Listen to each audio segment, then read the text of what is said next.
দর্শক বন্ধুরা, আপনি এখন দেখতে পাচ্ছেন হাজারদুয়ারির সামনে একটি ক্লক টাওয়ার বা ঘড়িঘর। এটি নবাবী আমলে তৈরি।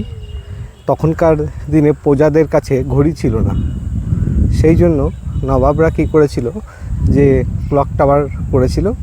আর এই ক্লকটার উপরে যে গম্বুজটার মতো দেখতে পাচ্ছেন, ওখানে ছিল একটা ঘন্টা।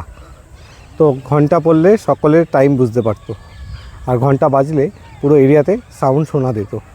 কিন্তু কিছুদিন হলো ঘন্টাটার বাজে না, কারণ যে ঘড়িটা আছে আগে মাসে দুবার দম দিলে পুরো মাস পর্যন্ত ঘড়িটা চলতো। কিন্তু এখন কি হয়েছে, এখন ইলেকট্রনিক্স ঘড়ি বানিয়ে দেওয়া হয়েছে, দম দেওয়ার সিস্টেম লাগে না।